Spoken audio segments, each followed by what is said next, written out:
العمل الصالح وثماره على الفرد والمجتمع وثماره في الدنيا والآخرة. کردەوەی چاک بریتیە لە چی و سوودی چییە بۆ تاک و بۆ کۆمەڵ و چ بەرهەمێکی دەبێ بۆ دنیا و بۆ دوا ڕۆژ. عملی صالح واتە کردەوەی چاک بەو کردەوانە دەوترێت کە لە شەرعی خوای پەروەردگاردا بە چاک دانراون و فطرەتی پاچی مرۆڤیش قبوڵیەتی بە باشی دەزانێت. بەڵام هەر کاتێک فطرەتی ئینسان تێکچوو پیس بوو ئەو کاتە حەقی لێ دەبێ بە ناحەق و ناحەقی لێ دەبێ بە حەق، منکەری لێ دەبێ بە معروف و معروفی لێ دەبێ بە منکەر. عملی صالح ئەوەیە کە بە گوێرەی شەریعەتی ئیسلام بکرێت و هەروەها خاڵیسەن تەنها لەبەر ڕەزابوونی پەروەردگار بکرێت. جا ئەو کردەوە چاکە تایبەت نییە بە نوێژ و ڕۆژ و زەکاتەوە. عملی صالح هەموو شتێکی چاک دەگرێتەوە کە سوودی هەبێ بۆ مرۆڤ، سوودێکی ڕاستەقینە و حەقیقی بۆ تاک یا بۆ کۆمەڵ. لابردنی دارێک بەردێک لەسەر ڕێگای خەڵک ئەوە عملی صالحە. بەزەی هاتنەوە بە سەگێک بە پشیلەیەک ئەمە عملی صالحە. چاکەکردن لەگەڵ دایک و باوک گەورەترین عملی صالحە. دڵخۆشکردنی موسڵمانێک عملی صالحە، کردەوەی چاکە. الكلمة الطيبة صدقة، قسەیەکی باش دەکەیت ئەمە بریتیە لە عملی صالح. کەواتە کردەوەی چاک وا مەزانە برای بەڕێزم تەنها بریتیە لە نوێژ و ڕۆژوو یا هاتنە مزگەوت، بەڵکو تۆ دەتوانی وا بکەیت هەموو هەڵسان و دانیشتنێکت وە تێگڕای ژیانت بریتی بێ لە عملی صالح. بزانە عملی صالح کە نیەتت خاڵص بێ لە کردەوەی چاکدا چۆن خوای گەورە ئەجرت بۆ دەنووسێت. حتى ما تجعل في امرأتك، ئەو پەروەنانەی کە دەیدیتە خێزانەکەت، ئەو نەفەقە و مەسرفەی خێزان و مناڵەکەت دەچێشی عملی صالحە. چۆن ڕۆژ و گرتن و نوێژکردنت بە ئەجر و پاداش بۆ دەنووسرێ، ئاواژ نەفەقە کێشانی مناڵ و خێزانت عملی صالح. نیەتت ڕەزابوونی خوا بێت. بگرە لەوە زیاتر، پیاو دەچێتە لای حەڵاڵی خۆی عملی صالحە. ئەوە بۆ ئەوەی تێبگەین عملی صالح بریتی نییە لە کۆمەڵێک ئیش و کاری قورس لەسەر نەفسی ئینسان، نە. عملی صالح یعنی هەر کارێک کە ببێتە مایەی خۆشحاڵی، بەختەوەری، سوودگەیاندن بە تاک و کۆمەڵگا، جا لە هەر بوارێک بێت، ئەو بەکردەوەی چاکدانەندرێت. ئایا ئەوەندە گرنگە عملی صالح؟ بەڵێ، پەروەردگار ئەرز و ئاسمان و مردن و ژیان و دنیا و قیامەتی لەبەر ئەوە دروست کردووە. الذي خلق الموت والحياة ليبلوكم أيكم أحسن عملا. مردن و ژیانی ئێوە پەروەردگار دروستی کردو بۆی تاقیتان کاتەوە کامەتان باشترین کردەوەتان هەیە. کەواتە من و تۆ لە مەیدانێکی تاقیکردنەوەی گەورەی دنیاداین، لە چ شتێک تاقی دەکرێنەوە؟ ئەیوکم ئەحسەن عەمەلا، کامەمان باشترین کردەوەمان هەیە. جا بەڕاستی بەختەوەر ئەو کەسەیە دەزانێت لە چ تاقیکردنەوەیەکدا دەژیت. بەدبەخت و سەر لێ شێواویش ئەوەیە لە دنیادا بژی و نەرزانی تاقیکردنەوەکەی چییە، نەرزانێت. ئەو قوتابی کە دەچێتە پۆلەوە قاعەی ئیمتیحانەوە، پێشوەختی زانیوێتی ئیمتیحان لە چ مادەیەکە و لە چ بابەتێکە، خۆی بۆ حازر کردووە، دەچێت پرسیاری بۆ دێتەوە، تووشی شۆک نابێت، دەزانێت بابەتەکە ئەوە بوو کە خۆی بۆ ئامادە کرد، دەرەجەی بەرز دێنێت. بەڵام ئەو تەڵەبەیەی کە سبەی ئیمتیحانی ئینگلیزیەتی ئەو سەعی لە کوردی دەکات، بەیانی کە دەچێتە ئیمتیحانەوە تووشی شۆک دەبێ ئەمە چیم کرد خەریک چی بوو من سرم لێ شێوا بە هەڵەدا چووم براکانم ئێمە لە تاقیکردنەوەیەک داین مادەی تاقیکردنەوەکان العمل الصالح ليبلوكم أيكم أحسن عملا والله هەرچی پێشبڕچەیەک دەیکەین لەم دنیادا کە پێشبڕچێ نەبێ لە عەمەل و کردەوەی چاکدا هەمووی بە زەرەرتەوا دەبێ بۆت هەمووی لەو ژیانەی تۆ کە پێت دراوە لەو کات و فرسەتەی پێت دراوە بۆ ئەوەی عەمەلی صالح بەدەست بێنی هەمووی لەسەر حیسابی ئەوەیە و بە زەرەر دەردەچیت و کۆتایەکەت فەشەلە جا خۆشبەختی بۆ ئەو کەسانەی کە دائیمەن لە یادیانە ئیمتیحانەکەیان چییە بە شەو و بە ڕۆژ بە زستان و بە هاوین و بە چوار فەسڵە لە شاردا بن لە دەرەوە بن لە وڵات بن لە سەفەر بن قەت لە بیری ناچێکە ئەو پێویستە کردەوەی چاکە بکە و پێشبڕچێش بکە هەوڵدا لە پێش خەڵک بێ باشترین کردەوەی چاکی هەبێت دەزانن هەر یەکێک لە ئێمە هەوڵ دەدات پاشەکەوتێکی هەبێ لە پارە بۆ دەڵێ بۆ ڕۆژی بە کوردەواری دەڵێن ڕۆژی ڕەش دەنا ڕۆژ ڕەش نین بەهەرحاڵ دەڵێ با پاشەکەوتێکمان هەبێ زەخیرەیەکمان هەبێ بۆ کاتی لێ قەومان ئەوە گرانیەکە ئەوە نەبوونیەکە ئەوە موسیبەتێکە نەخۆشیەکە بە زەخیرەیەکمان هەبێ لە ماڵ لە سامان لە ئەرزاق بەڵام نازانی برای بەڕێزم واللهی باشترین زەخیرە و باشترین پاشەکەوت ئینسان بیکات ئەوەیە کە زەخیرەی عەمەلی ساڵحت زیاد کەیت ئەوەیە فریاد دەکەوێت هەم لە دنیادا و هەم لە قیامەتدا جا با بزانین بەرهەمی کردەوەی چاک چییە لە دنیادا پێش قیامەت یەکەم بەرهەمی کردەوەی چاک ئەوەیە کە خوای پەروەردگار خۆشی دەوێت کە ئەمەش سەرچاوەی هەموو سەعادەت و بەختەوەری و سەرکەوتنێک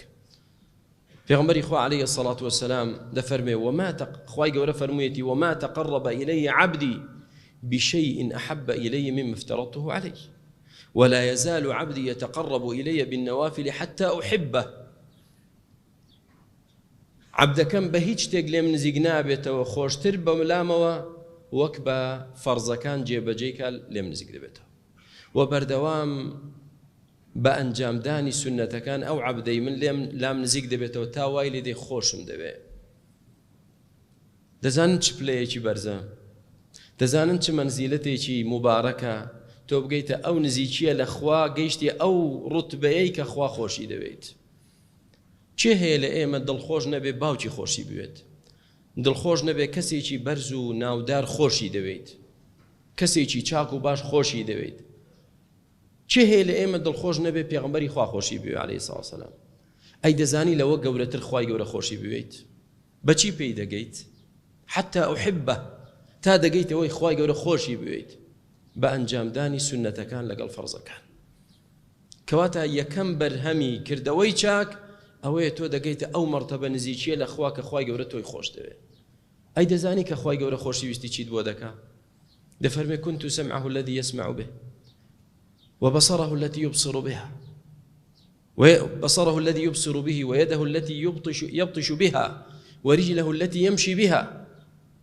پەروەردگار دەفەرمێ دەبمە بیستن و بینین و دەست و قاچ بۆ ئەو عەبدەی خۆم یعنی چی یعنی وات لێ دەکات تۆ تەنها چاکە ببینیت چاوت دەپارێزێ لە زەرەر و لە حرام بیستنت دەپارێزێ لە زەرەر و لە حرام دەستت دەپارێزێ لەوەی درێژی کەی بۆ شتێک کە بەرە و لە ناوچوون دەدبا قاچەکانت دەپارێزێ لەوەی بەرەو شوێنێکی خراپ بدبا ولئن سألني لأعطينه انجا كأو عبدم داوای هەر شتێکم لێ بکات دوای ئەوەی کە گەیشتە ئەو مەرتەبەیە لأعطينه پەروەردگار سوێن دەخوا دەفەرمێ بە تاکیدی پێی دەدەم کەواتە یەکێک لە بەرهەمی کردەوەی چاک ئەوەی خوای گەورە وەڵامی دوعات دەداتەوە دوعاکانت قبول دەبێت دەتەوێت دوعات قبول بێ مەچوو داوا لە فڵان و فیسار کەیت مەچوو هانا بۆ قەبرێک بەریت وەرە کردەوەی چاکە بکە ئەنجا سەیر کە چۆن خوای گەورە دوعات قبول دەکات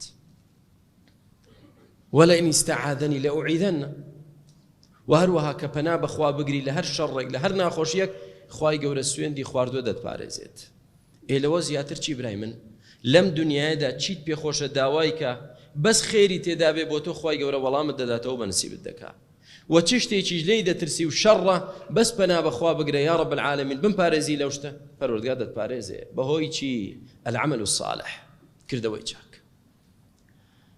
بەرهەمی دووەمی کردەوەی چاک تەفریج الکروبات لە خەم و ناڕەحەتی و بەڵاو موسیبەت خوای گەورە ڕزگارت دەکا. چۆن؟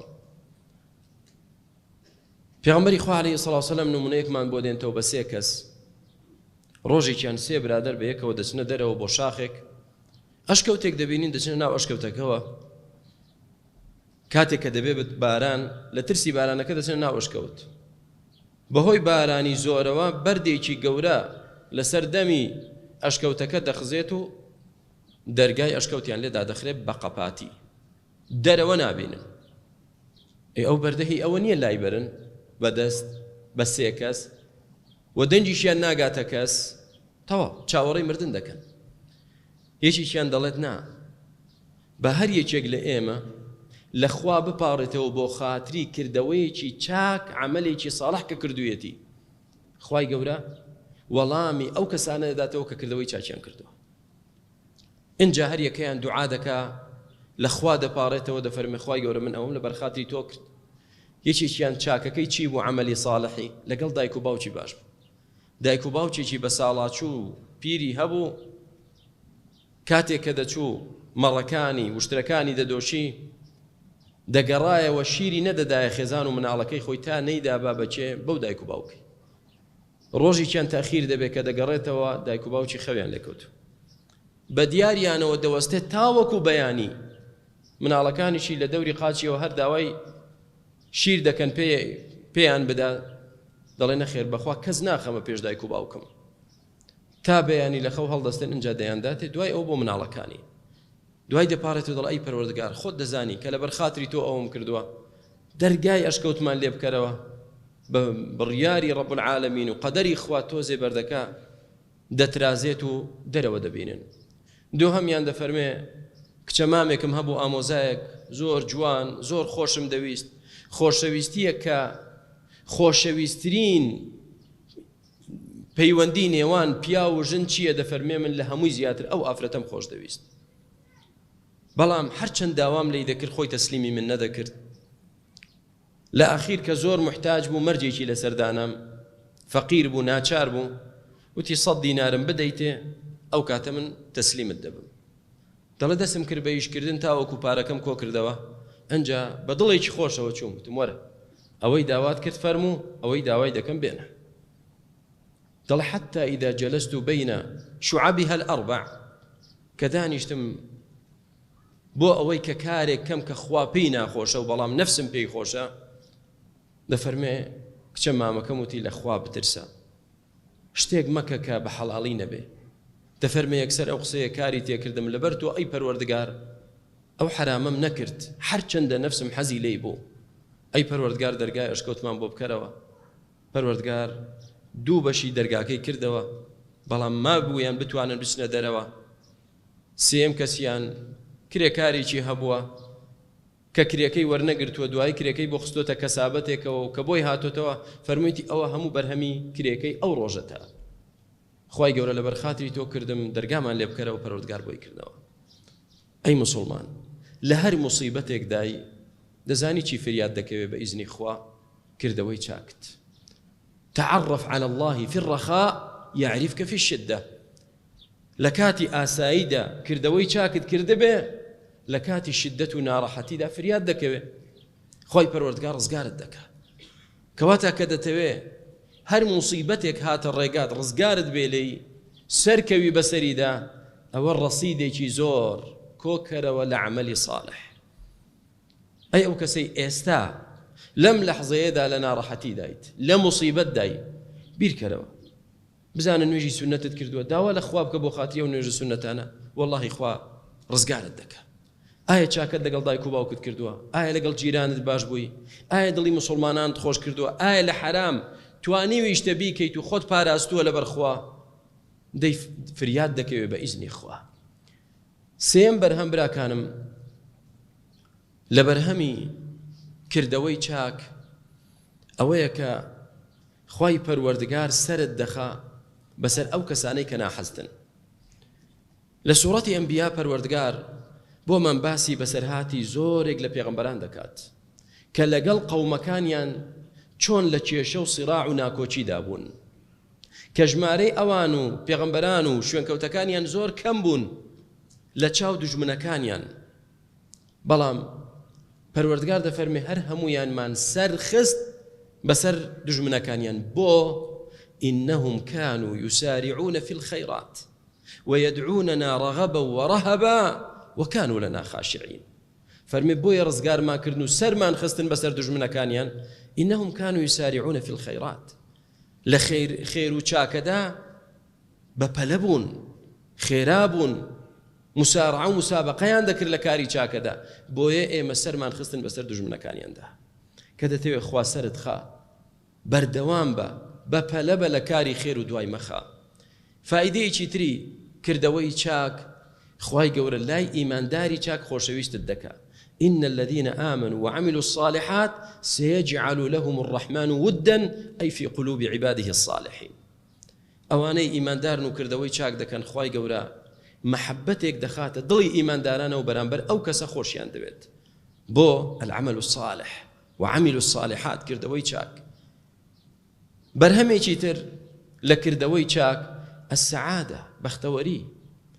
چێ هەیە لە مرۆڤەکانی سەرڕووی زەوی بە موسڵمان و بە جوولەکە و بە گاور و بە بوذی و بە هەرچی دیانەت هەیە، بە هەرچی میلەت و قەومیەت هەیە، چێ هەیە بە دوای سەعادەت و بەختەوەری و ئاسوودەی و دڵخۆشیدا نەگەڕێ؟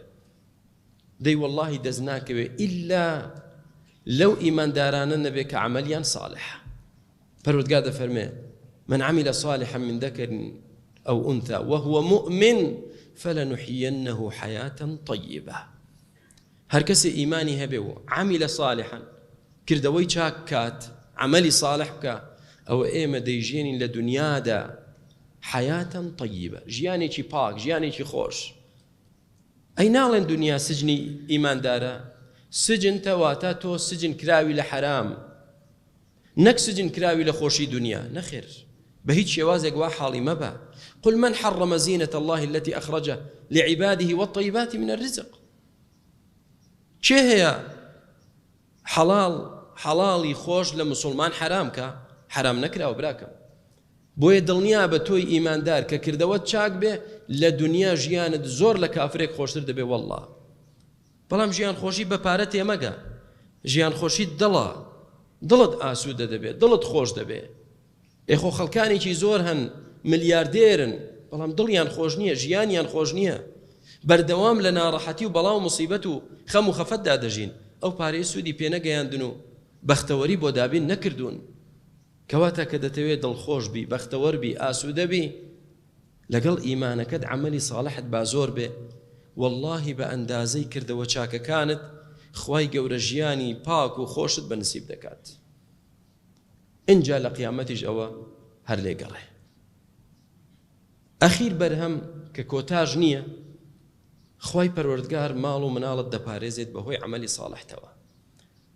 لە سوورەتی کەهفدا خوای گەورە بۆمان باسی ئەو دوو غولامە دەکات کە دیوارێک بوو خەریک بوو بڕوخێت، خەضیر هات دیوارەکەی بۆ چاکردنەوە.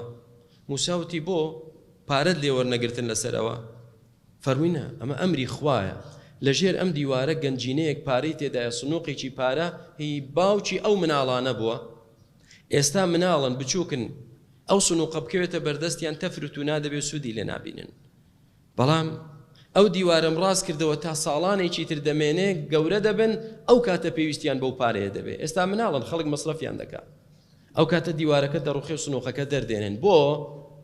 بۆ خوای گەورە ئەو مناڵانە موسای لەوێوە نارد، خەضری لەوێوە نارد، بێ ئەو دیوارە ڕاستکەنەوە، ئەو سنووقە جارێت بمێنێ، بۆ ئەوەی لە داهاتوو ئەو دوو مناڵە ئیسیفادەی لێ بکەن. بۆ وەکانە ئەبوهما صالح. بەس ئەوە دەفەرمێت چونکە باوکی ئەو دوو مناڵە پیاو صالح بوو، پیاوێکی چاک بوو. مستەقبەلی مناڵت خەمیەوەتە لە دوای مردنی خۆت مناڵەکەت نەفەوتێ، باڵێ دەی خۆت پیاوێکی باش بە، عەمەلت صالح بێ، بە ئیزنی خوای گەورە مناڵەکانیشت دەپارێزێت. غالیبەن دەیپارێزێت ئیلا مەگەر ئەو مناڵە خۆی پشت لە خوا بکە. ئەگەر پشت لە خوانەکە الله یەتەوەلە الصالحین، لەسەر ڕێی باوکی بڕوا خوای گەورە دەیان پارێزێ. خەمی ئەوەت نەبێت پارەی زۆریان بۆ کۆکەیتەوە، خەمی ئەوە دەبێ خۆت پیاو چاک بیت و مناڵەکانیشت ئەولادی صالح بن. خوای گەورە بمانجێڕە لە پیاو چاکان و مناڵ و ذوریەت و خێزان و هەموو خۆشەویستانمان چاکە. آمین والحمد لله رب العالمين.